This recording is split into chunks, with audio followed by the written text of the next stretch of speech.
There comes a time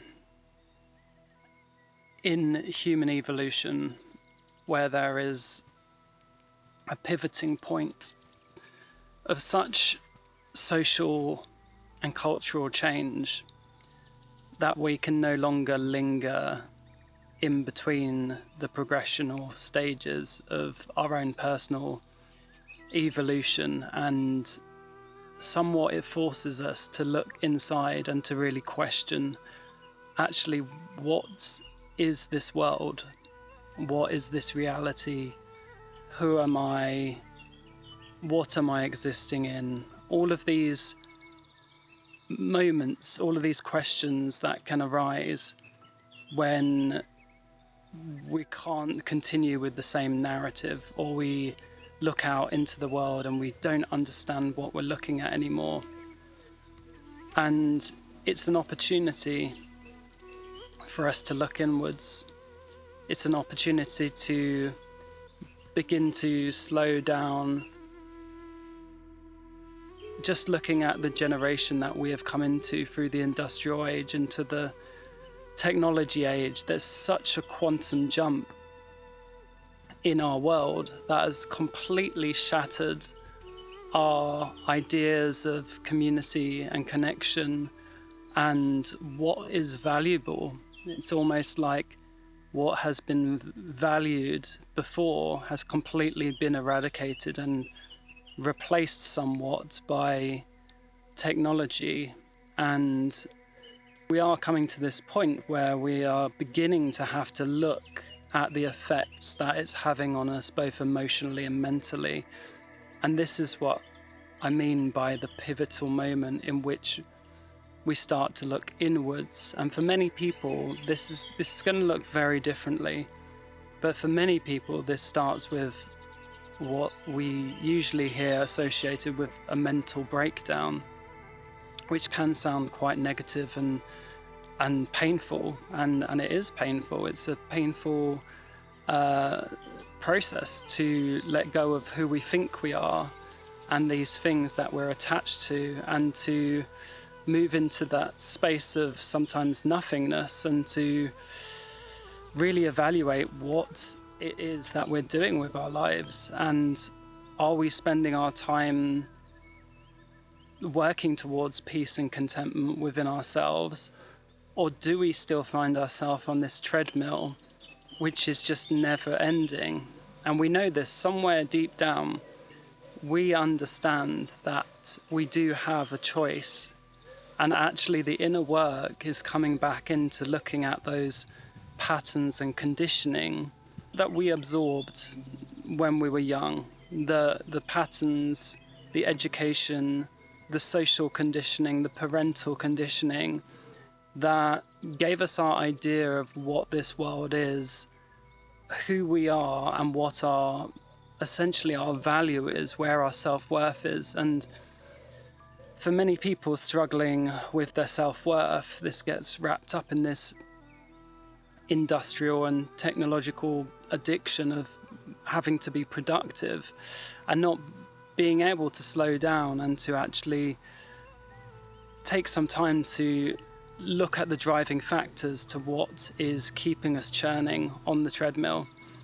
And so again, this pivotal moment where we're actually forced to slow down, a little bit like COVID, it really brought everything to a halt, where people were finally able to look inside and evaluate, is this how I want to move forward with this life that I've been blessed with? And how do I see the world, and how does it affect me? These are vitally important questions for us to ask ourselves, and to try and bring ourselves to a place of contemplation without being forced into it. It's only now that we're at this point where social and economic ideologies are breaking down, and some people are still gripping on to the control and the old ways of looking at things which don't serve us anymore, which are working for a system which creates separation, that conveys division and separation through competition. And where are we moving to is collectivization, collaboration, and back to community. And it's important to really take this time to look inside and take some time for ourselves for stillness and evaluate, do I have the ability to respond in this moment? And if not, am I able to see the patterns that are inside of me, which is causing me to be able to not respond in the way which is beneficial for myself and other people? And right now, we are really in the midst of an exciting time where there's so much opportunity to have more faith in life, feel full and connected to this life, and feel a sense of wholeness, because we are all connected to this world. There is no one that is disconnected. Even though it may seem like by the way that people act that they are disconnected, everybody is connected to this existence. The term reality, in some respects, to me, refers to this present moment that you're in, wherever you are. And it's when you're able to actually move away from your patterns of perception and you're able to just be. And that doesn't necessarily mean that you're on your own and you're meditating.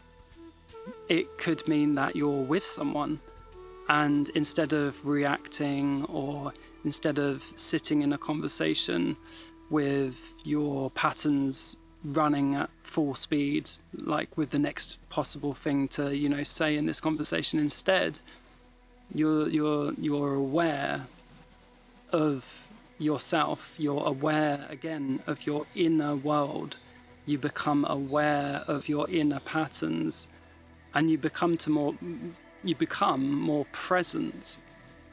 And this is what all of the ancient teachings have pointed to. This is what all of the techniques of meditation, one-pointed focus, all the Eastern practices of meditation bring us back to this point of awareness, becoming aware of our patterns, what makes us say the things we do and behave the way we do towards other people. And ultimately, in Buddhism and other cultures, it's about bringing our awareness inside to see if we can cultivate compassion for ourselves, compassion for life, compassion for the people that we exist with and interact with in this life. And yeah, it's a very interesting time for us to be in right now.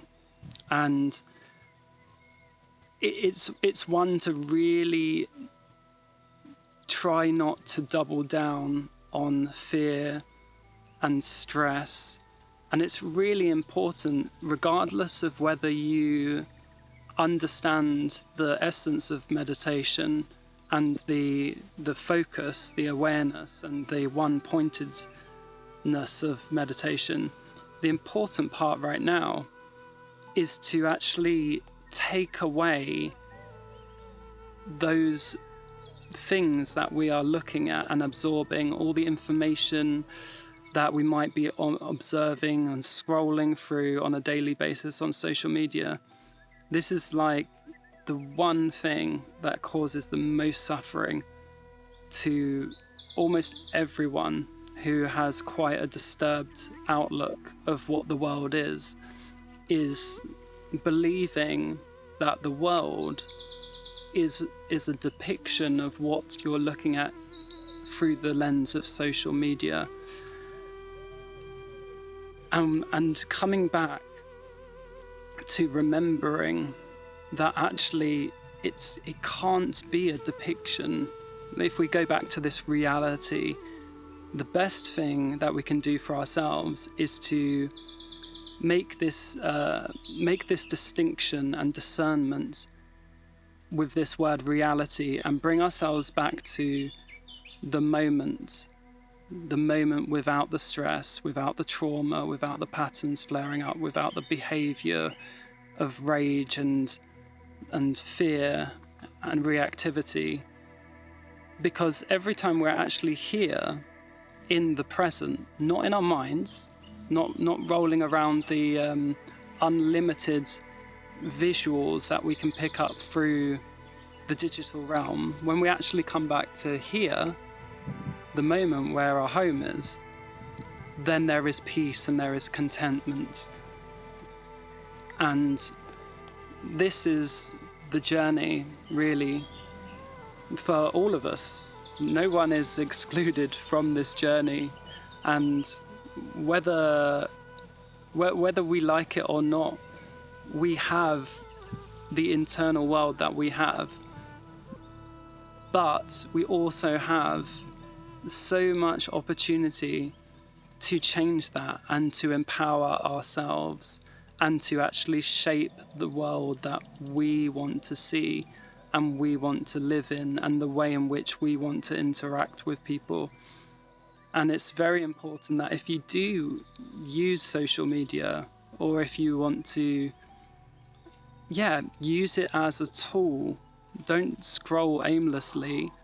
Follow people who are giving you a positive outlook on life. This might seem like so obvious, but instead of scrolling through the randomness of the world that can just give you anything at random and fill your mind with so much torment, is to actually, for a while, try something different.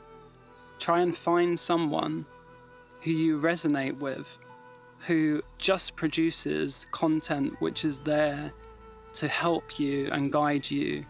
Because there are many people on YouTube, on Instagram, who have positive, reaffirming pages, and that is their purpose.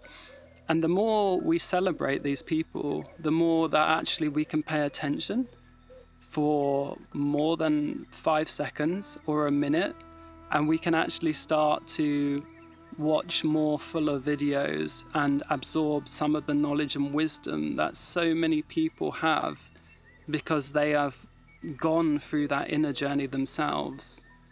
Then we begin to find this release, we begin to find our center again. And there is nothing more valuable than that.